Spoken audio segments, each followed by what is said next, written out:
There we go.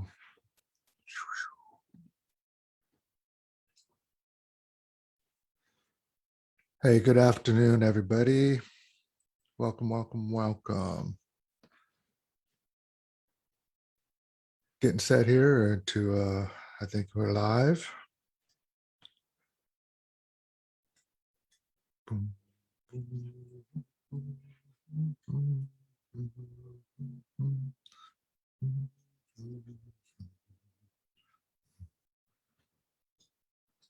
There we go.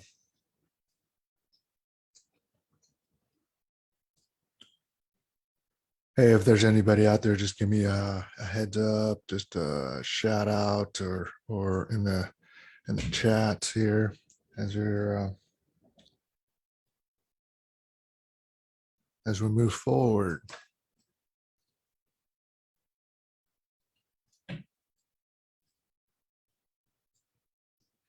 All right, sounds good.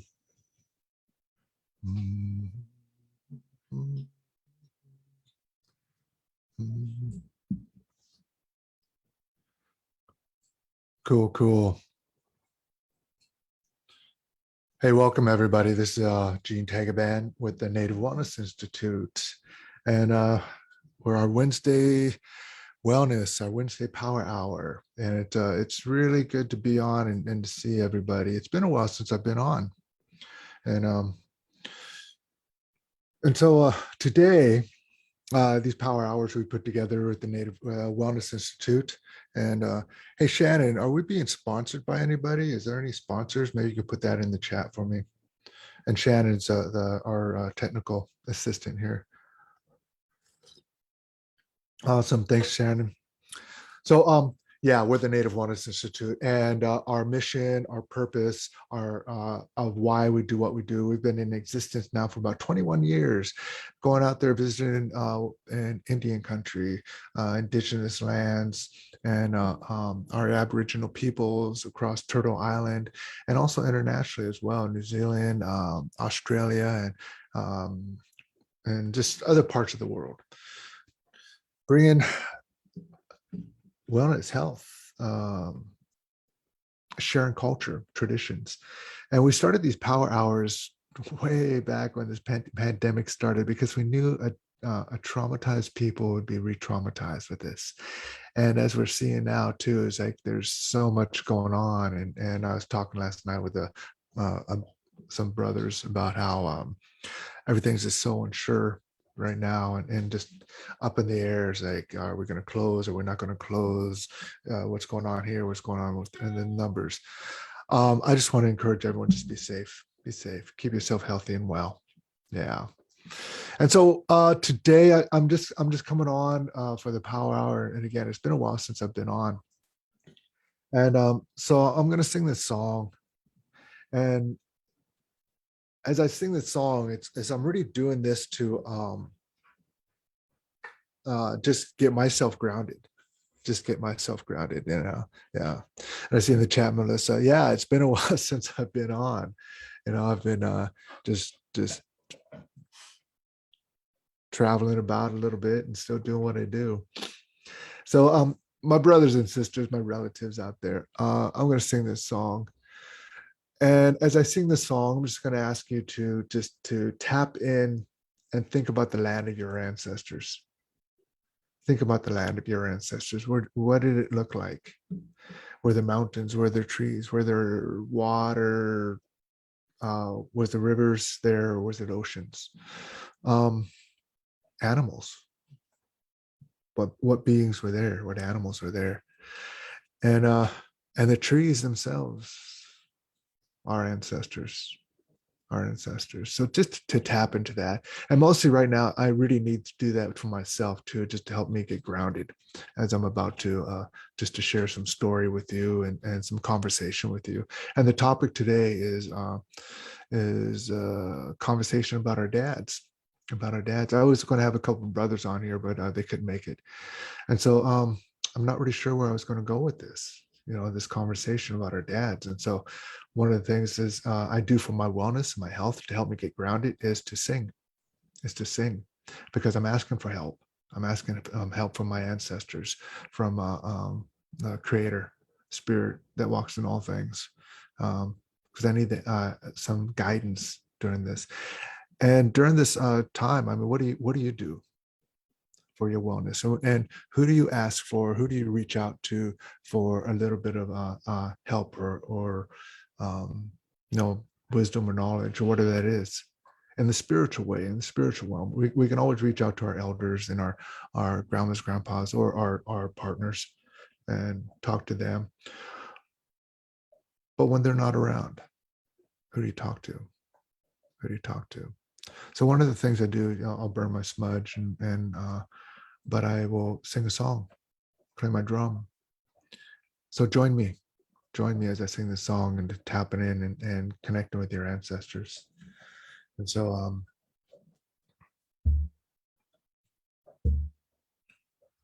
oh, oh, hey, hey, oh, ho, ah, hey, hey, hey, hey, oh,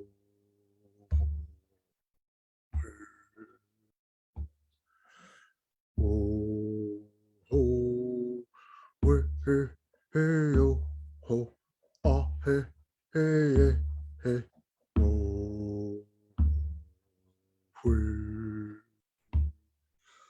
oh, oh. Hey, hey, hey, oh, ho, ah, hey, hey, hey, hey, way, hey, oh, oh, oh, way, hey, hey, oh, ho, ah, hey, hey, hey, hey, oh, way. Gonna cheese the cow, gonna cheese, Ashaku, gonna cheese, Latsini, gonna cheese, Kusti, gonna cheese, ho, ho, ho, ho, ho, ho. Thank you, Marjorie, for lighting some sage, you know, and everyone for just joining me here. And so, yeah, I just needed to be there. And my wife was on here and she goes, "Where's the dogs?" You know, because oftentimes too, I talk to them, you know, and the dogs are awesome to listen to because they'll sit there and they'll go, "Hey dad, what do you want?" You know, "I'm having a hard time today." And they'll just like, dogs, man, are love. And we have 3 of them and they're sitting here and laying around just looking at me right now. So gonna teach my introduction. Kaya yahak to a sok takten tana kat kalkita kaktu kandu I hutiti, which kitanyari I hat ha ishik tihini do a sok, klenkita waywaya, slagi Filipino I hat, gonna teach ho ho ho ho ho ho. So my name is Gene Tagaban. I'm of the Dukdane Tong clan, the Raven Freshwater Sockeye clan from Hoonah, Alaska. I'm the child of a Wishkatan Eagle Shark clan from Juan in Juneau, Alaska. I'm Cherokee, Tlingit, and Filipino. I'm a Cherokee and on my Cherokee side, my mother, her Cherokee name is Weech. Slagi name is Weech. She is of the Wolf Clan. I am of the Wolf Clan on my Cherokee side.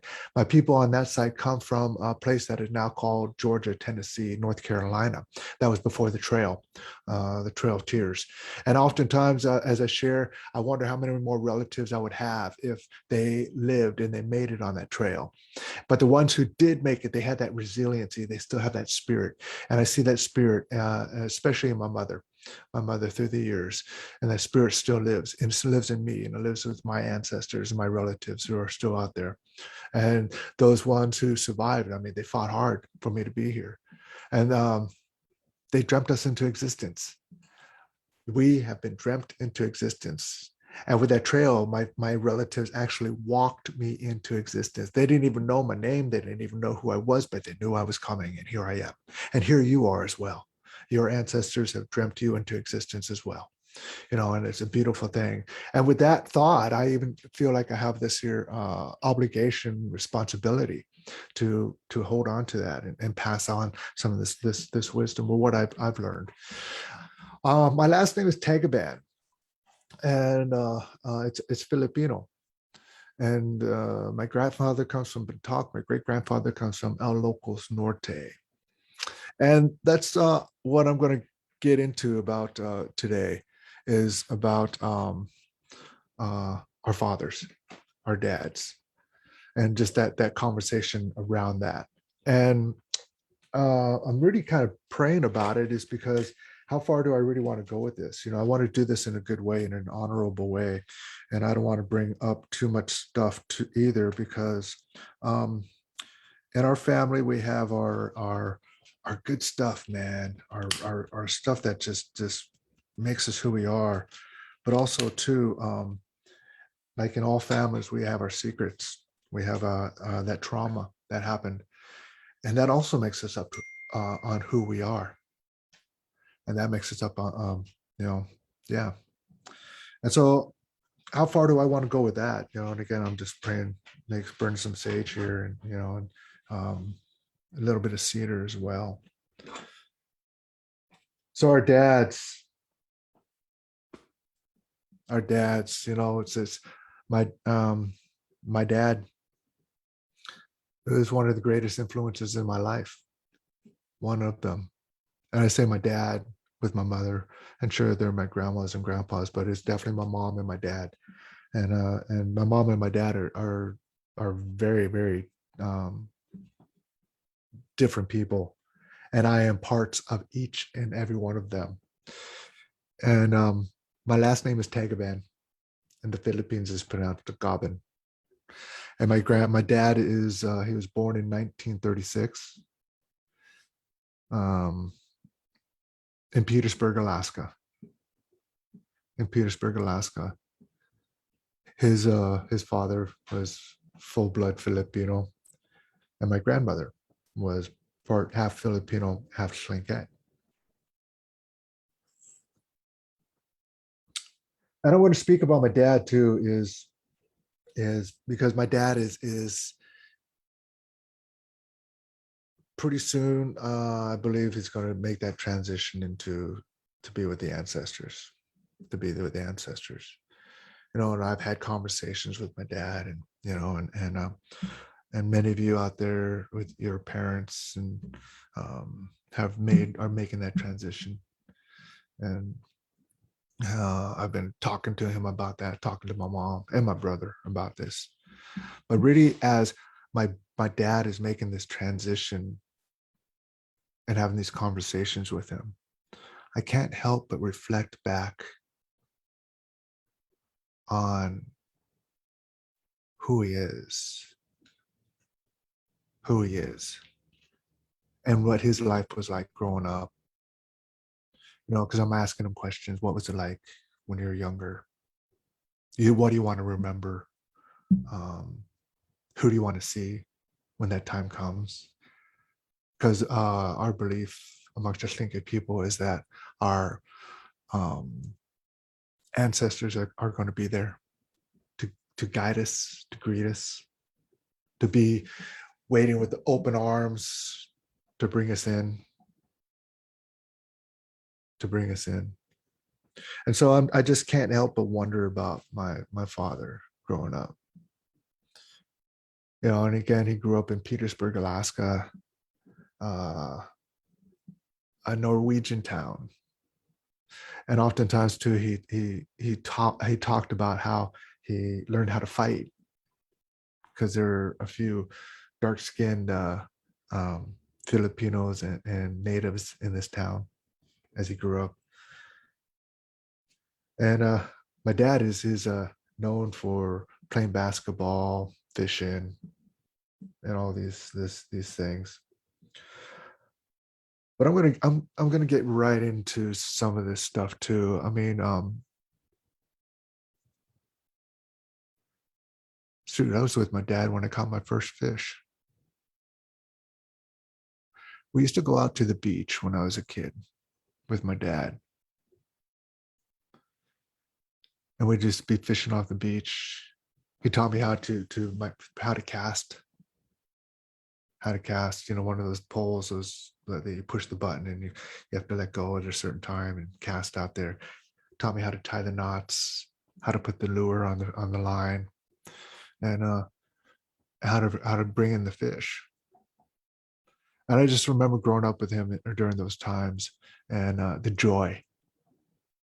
I remember the joy of having fun and being there with my dad. being there with my dad. And the first fish I ever caught, actually, with my dad was a Dolly Varden, a Dolly Varden. And I've pictures when I was a little kid holding up this fish. Had this here crazy hat on, styles back then, and this is just a little Indian, dark-skinned Indian kid with a big smile on his face there, and in the background I see my dad just looking at me. He's got a smile on his face. He's got a smile on his face. And there was a time too when I was out there catching a fish. And actually, he was fishing. This is before he even taught me how to fish. And then he caught this here fish, and the cohos are running, and he's bringing it in, he's bringing it in, he's bringing it in, and also he gets right back up to shore, and I'm just like this little excited kid watching my dad bringing in the salmon. And as he brings it in, the hot hook pops out, and the salmon starts to swim back into shore, back out to the waters, back out to the waters. And I was just like this little kid, and I just like ran up to that fish, grabbed it, and the salmon was just as big as I was, and it started to shake, and it started to carry me and swim out to the waters. And my dad ran into the water, grabbed the salmon first before he grabbed me. I just want to make a note of that. He grabbed the salmon first before he grabbed me, and then he picked me and the salmon up and brought us both to shore, and went home and told the family about how this salmon almost caught himself a little boy. And that would have been one heck of a story to tell. And so yeah, I remember those times. I remember those times of growing up and playing basketball with my dad. My dad built my brother and I a basketball court in our backyard. Cement, put up the hoop and everything. And that was where the local hangout, where we all grew up. We all grew up in the neighborhood kids. We had basketball tournaments back there, and my mom was always taking in kids but playing basketball with my dad. My dad was a lefty, about 5'7" or so. Everyone called him JoJo, but he was quick, he was fast. And he had this shot, this here running hook shot that nobody could block. Nobody could block. And to this day, my brother and my brother's a much better basketball player than I am. We were never able to block that shot. But we played back there, and we always played basketball with my dad. But I remember the time that we finally beat my dad one-on-one. We beat my dad one-on-one, and that's when he actually stopped playing basketball with us, when we beat him. And we started consistently just beating him one-on-one. Couldn't block that shot, but we started beating him. And I don't know what that was about. Maybe he said, okay, I've done my job. I've done my job. And then there's, and my dad, this one time, he dropped a hammer on my head, boom, right on top of my head. And I was holding my head. I was like just about tears about to fall. And he just jumps off the ladder and looks at me. He goes, don't you cry. Don't you cry. Don't you cry. Men don't cry. Here I was just like this little 5-year-old little kid. Men don't cry. But don't you cry. And I went in and told my mom and let loose some tears there. But my brother and I, we talk about this, but we talk about how our dad made us strong, made us really athletic, good, and physically in that way. And our mom taught us about, teaching us about, learning about who we are, the spiritual part of ourselves, emotional part of ourselves. Yeah. And my dad too, this one time we went out hunting, and I was a little kid, didn't even have a rifle yet, but I had a knife. He gave me a knife. And I was hanging on to that knife. And we were walking up the mountain, then we heard something right behind us. Just sprang out just out of nowhere like that. And we both looked behind us, and there's a wolf. I mean, this wolf stood taller than I was. Just stood there and just looked at us, that curious look that, like, you see dogs do. That wolf just turned his head, looked at us. My dad just looked at it, and I didn't know what to do. I just stood there. Actually, I probably got closer to my dad. Just kind of protect me. And then that wolf just took off, bounded down the mountain. But my dad, we just sat down right there. And he said, "Did you see that? That was a wolf. It's rare that you see these out here. Man, that was a special time. That was a special time." I'm just sharing with you a few of these stories right now about my dad, and as I'm sharing these stories about my dad, I mean, it's like I'm asking you, it's like thinking about what stories do you have about your dad, your father? And I'm thinking right now that specifically those good stories. And I know some of you had relationships with your fathers who weren't too good. I'll admit, yeah, some of you, and some of you had some great memories. And so my dad taught me how to play basketball, baseball, football. He was at every one of my games, mine and my brother's. And the support that I felt from him was present, was present. And the love that I felt from him was present as well. He had a hard time telling me he loved me. And I always wondered what that was about. Or he had a hard time giving me a hug. And I always wondered what that was about as well, as I was growing up later on in life. His support was always to buy us things, like a meal. Never really bought us, I mean, too many toys or things like that. I mean, he bought us basketballs and sports equipment and things, which I'm really grateful for. But that was his way of expressing his love. And I'm going to admit to you right now that I'm struggling right now as I'm sharing this on how do I talk about this, because I never really have online or in this form before talked openly about with anybody about my dad, my father. And I've talked one-on-one with people about him and such, but I've one of the things too is I tell people is like our stories are share our stories, because our stories, your story could be the survival manual for somebody else. And so my mind right now is just going like everywhere with how do I tell this story about my dad? In many ways, my dad was a great man, a great individual. And you talk to many people and they'll say, yeah, your dad helped me out in so many ways, help me out with this, help me out with that.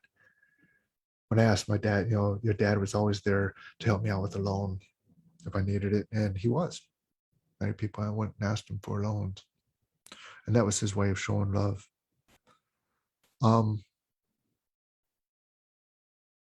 but in order to really talk about my dad, I need to talk about my grandmother. My grandmother, she was born in Petersburg, Alaska, too, I believe.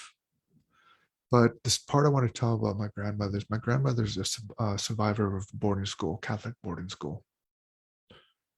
And so when she was going to school, she was told that she was less than, not capable, not smart. Uh, and even despite all that, she became very strong within the Catholic Church, the Catholic religion.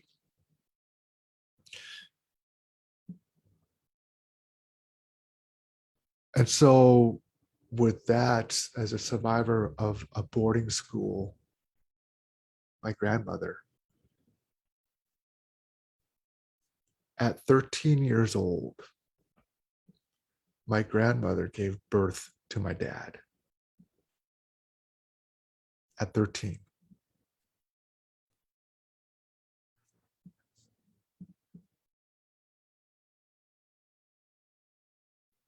And in these traumas that that we have in our families, and these hurts, the harms that have happened, and the historical and the multi-generational traumas that get passed on, and that really helps. Just with that bit of information, that my father was born when his mother was 13. That helps explain a lot about my father and the way he was, and how he acted, and how he processed things, and how he saw the world, his whole worldview. Um, and so my dad and his mother, my grandmother, grew up together, and my grandmother gave birth to my aunties and uncles before she was even 18. And yeah, and the trauma goes along with that, and the hurts. And my grandmother was a pretty angry person. In many ways, she had deep, deep, deep, deep love, but she didn't know how to show that love in a way that was just, I mean, she was the grandma that was like this tough, strong, and she was like, um, I got many smacks on the back of the head from my grandma, but she had a sharp tongue. She had a sharp tongue, and in many ways, very, very mean. And I always wondered, why was my grandmother really mean? And now I understand, being a boarding school survivor, giving birth to her first child when she was only 13, not really being a child herself, being left alone to fend for these children for months at a time, find food, get food, take care of these kids on her own. Um, and so my dad, growing up with that, with the uncertainty in life, how am I going to help my mom make it? And so that survival, fight, flight, or freeze kicked in with my dad. And so many ways, my dad's an accountant, and so as an accountant, everything just had to be in line. Everything had to be, everything was by the numbers. Everything was like this. There was a control factor in that I can control this much of it. And so much of my dad's life, I saw that in his life. Everything, it just had to be by the numbers, by the book, and in control of this, in control of that. And in many ways, that really helped my brother and I, especially when it came to sports. What do we have control of? What factors? How do we do this? How do we do that? How do we look forward to things? How do we visualize this or visualize that? And the competitive edge that we had, because my dad was always competing against everybody, everything. And if there's somebody gave him something, he was always going, like, why did he give that to me for? There's got to be a reason why you received that. And what do they want in return? What do they want in return? And that was like out of love too, with the family. What do they want in return? And so I always take a look at, as my dad too, is like, what parts of me is in there? What part of me is in there? Yeah. And yeah, I mean, gosh, and again, I'm struggling telling the story and talking about this, because uh, uh, I love my dad and my family, and some of my family might be listening to this right now. And I just want to tell them that, I mean no disrespect either way, but some of these secrets need to come out. This story needs to come out, so that the trauma and the hurt can stop now. So that trauma and that hurt can stop now, so the future generations don't have to carry on with that. Um, And so my dad, as I look at him right now in his life, how fragile he is, and I think about that, what was it like being you? What was it like? Why were you the way you were? What was your story, Pops? What was your story? And his story is a lot of his story is not going to come out. He's going to walk into the forest with that part of his story. But I just wonder, I wonder. And I'm asking you too, as I want to share this too, is like, how many of you out there, I saw somebody out there, your dad was an alcoholic, or your dad died when you were young. Somebody said your dad, deep kindness.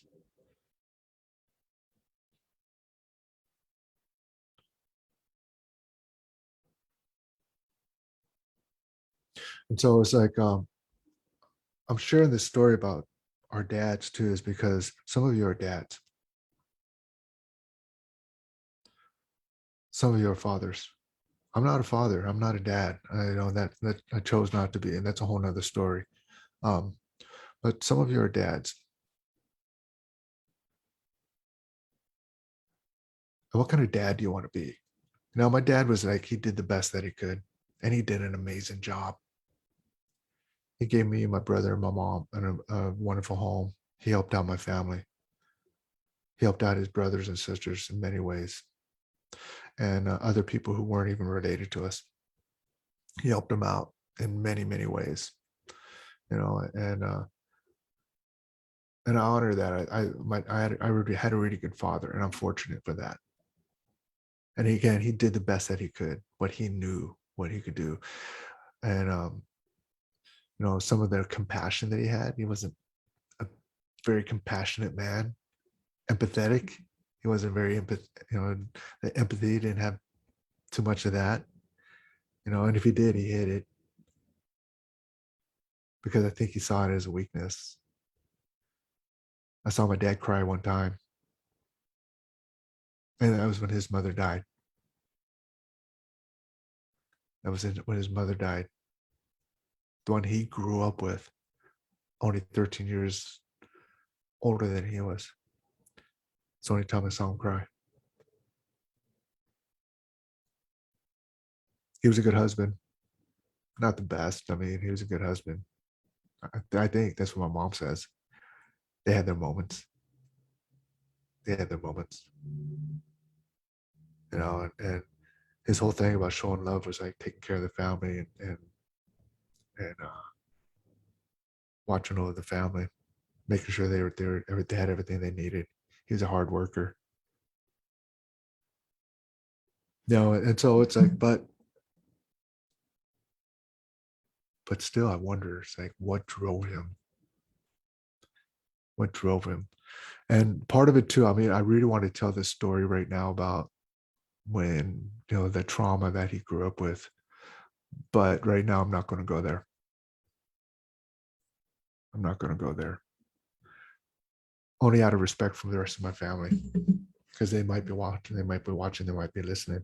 And some of these here stories need to be told within our own family before I can bring them out and tell them to share them in this platform, in this media. And so and this one thing too is like, are we willing and ready as a family to talk about these things?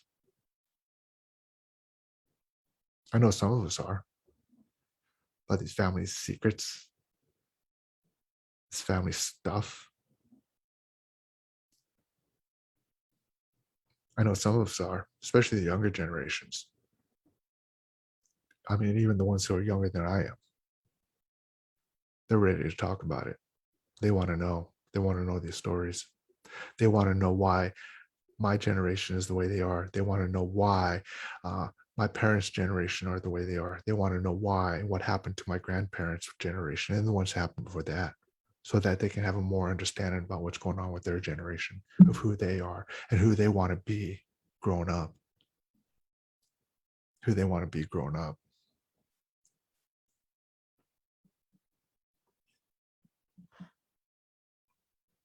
Are you ready to talk about your siblings and talk with your family about stuff? Will it hurt? Will it piss you off? Yeah. But will you heal from it? Yeah, I hope so. I think so. And that's my whole purpose in this. Like, how can we heal? How can we heal? Right now, I know my wife is listening to this, Ruby, and I greatly love her and appreciate her. But later on, she's going to come home and she's going, man, you were just all over the place. And I am. My mind's just going all over the place. I don't really have any focus on where I want to go with this and talking about my dad, talking about fathers, our conversations about fathers and how our fathers influenced us. Even if they weren't there, they influenced us. Or even if they were there, they influenced us in who we are. And so, yeah, I'm taking a look on here. Some of you, some of you are saying that you'll never get a chance. Intergenerational conversation is a must for healing. I believe that intergenerational conversation, uh, to heal. And I was just at a gathering. We were helping to prepare my auntie and uncle to go to assisted living. And that's where my cousins and I, we started talking, having a chat about this, and my nephews and nieces, and those younger generations. And so having those conversations, and just being honest about it too. And it's going to be hard. And I was reading some of your chats over here. Hey, Vinny, good to see you, brother. Somebody's saying I could still be a dad. I could be an adopt one. I'm a dog dad. And some of you out there, your dad was a nasty drunk. No, sorry for that. I was just working with a group of kids a couple weeks ago, and we were talking about our dads. And they're talking about how their dads were pretty mean, pretty abusive. And what really struck me is was that they said, I don't want to be like that. And they're asking me the questions, how can I not be like that, like my dad? Or how can I not be like my stepdad? How can I be a good person, a good human being, a loving human being, a respectful human being? How can I be different than what I had to grow up with? And I think part of that too is my dad was thinking that too. How can I be different than what he grew up with?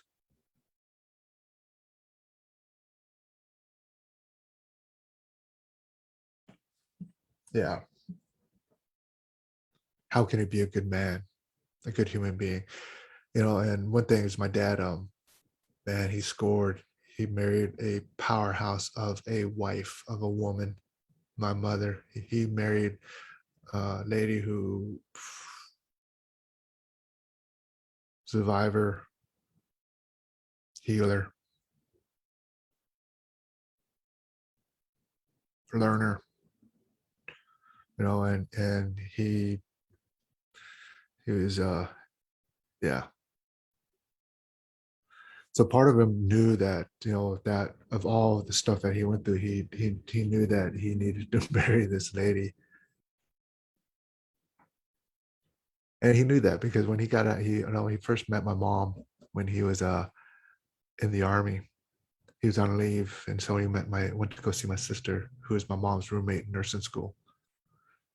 And when they met on a blind date, my dad was like, "Oh nope, I'm going to marry you, and I'm going to come back after I'm discharged from the army, and I'm going to come back and I'm going to marry you."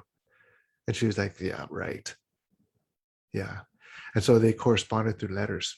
Remember those letters? They actually wrote those.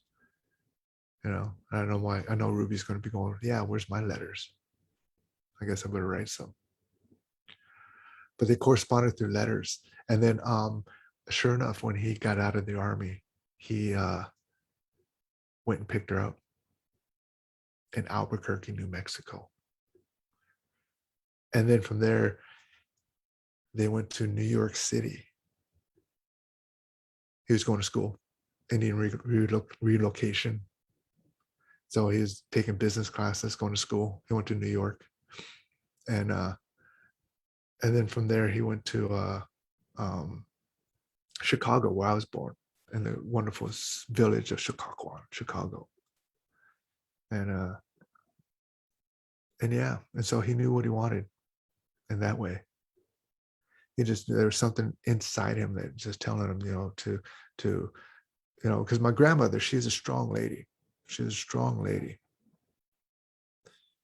And so my dad was like going, he needed a strong lady. And so he married one, my mom. Yeah. I'm really grateful for that.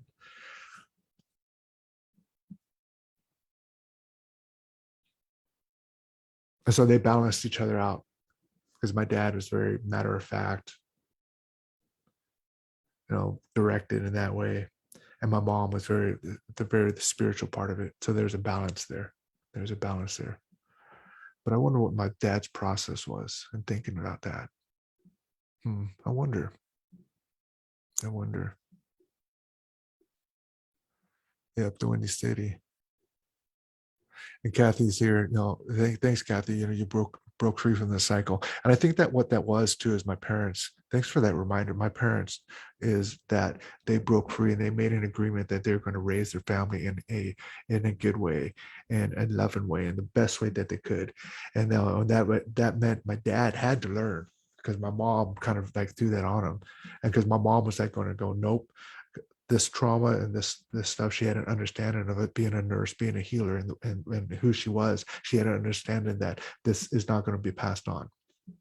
And so she put her foot down. And she even put her foot down for my grandmother, who was very mean to and talked down and talked mean about many people, relatives, and not only to her children, but her my cousins, and such. And my mom, she put her foot down and said, you will not treat my family in this way, ever. Not around me, my children, my best friends. You will not act in this way around me. And my grandmother just looked at her and said, who the heck do you think you are? Talk to me like that. And my mom basically said, I know who I am. And you will not treat my family in this way. And my father said, the story goes that he says, you don't talk to my mother in that way. And she looked at him and says, yeah, I will stand up for my rights and I will stand up for you. But she has no right to treat and talk bad about anybody, or not around me. And if you want that, then you can go with her and I'll take our boys. But that was my mom. So some part of that, my dad got that, got that. And so I'm just like throwing stuff out there, man, right now, just thinking about my dad, and our dads, because our dad, there's dads out there, fathers out there, stepfathers out there and stuff, and there's a huge influence. And I'm talking to you men out there who are those dads, who are the stepfathers. We need you to heal. We need you to learn, to grow.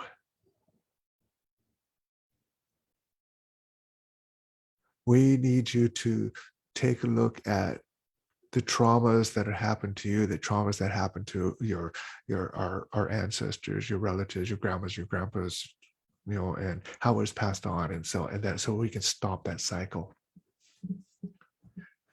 That's kind of like where I wanted to go with like talking about our dads, having that conversation about our dads. We need dads to get involved.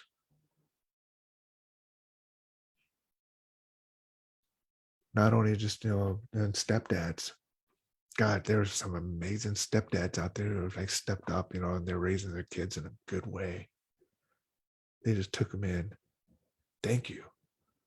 There's some amazing dads out there right now who are listening to me right now, or might be listening to me later on, and doing the best that they can, and loving, despite that they grew up in a hurtful home, in a harmful and dysfunctional home. Despite all that, they made the decision to stop the cycle, and they're raising their kids in the best way they can, a loving way. They know that their kids are being loved, and I want to say thank you.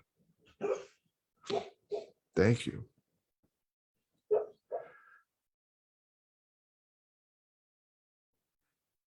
And then you young ones out there who aren't even dads yet, take a look at those who are doing a good job.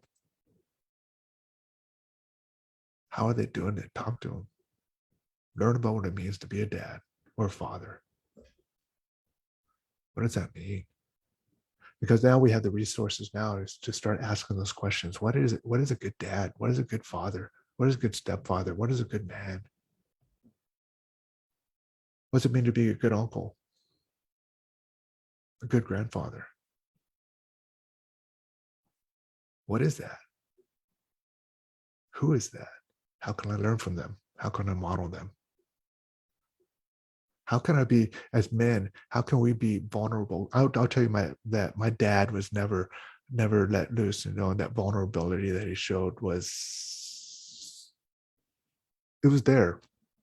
It was there, but he tried to hide it.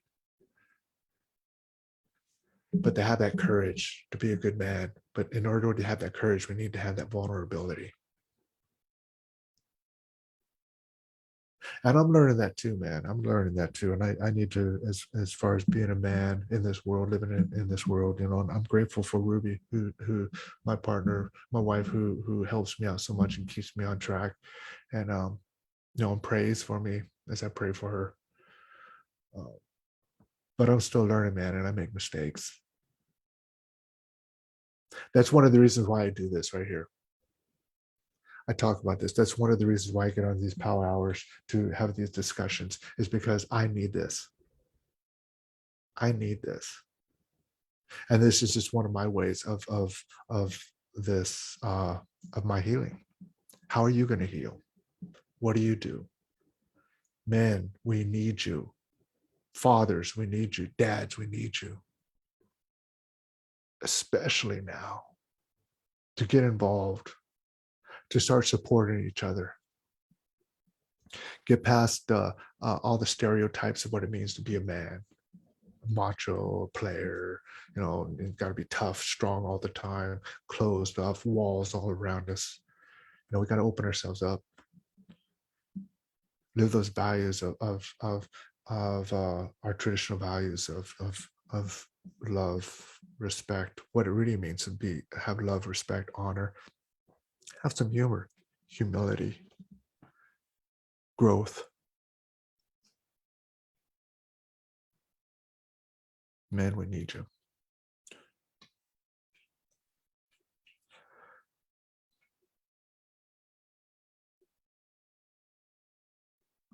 I just saw something here. It's like, the grandmas and aunties, got our backs. Thank you.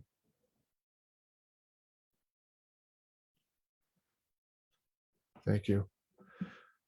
Those aunties, and some of you too are single moms, and you're playing the role of the dad too, or the uncle. And so, yeah, that's what I'm getting at. Man, we need you to heal. And that's what I wanted to get at about, talking about my dad or having conversations. I want to get on here again with my brothers who couldn't make it today. And we've had deep conversations about our dads and how our dads have affected us and influenced us, positively and negatively, and who we want to be right now as men, as dads, as fathers, as role models, as leaders in the community. And so I want to bring them on later on and have that conversation. But that's where I'm going. We need to heal. That's why I'm thinking about my dad, how he influenced me, and who I am, him, and he is me. And I am my mom. And she is me. And many of those things that my dad can be very, short-tempered oftentimes, and I can too. frustration comes out easily. I could be that too. And so, but I'm learning. How about you?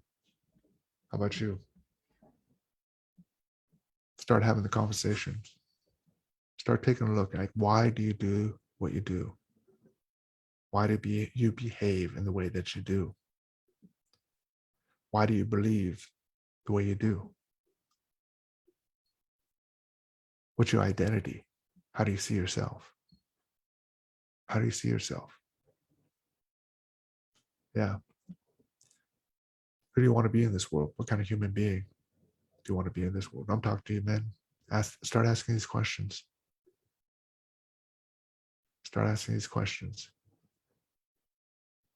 We need you.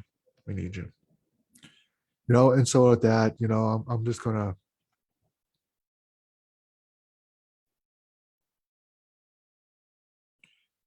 just kind of leave it at that. I'm gonna get back here and talk about my dad more later on with these power hours. Thanks for joining us. My name is Gene Tagaban, and with the Native Wellness Institute Power Hour. And today I was just kind of like rambling about my dad and dads out there. And so with that, I'm just going to ask you just to take care of yourselves. Stay healthy, stay well, stay safe, and love yourself the best that you can. Be gentle and kind to yourself the best way that you can. So gonna cheesh.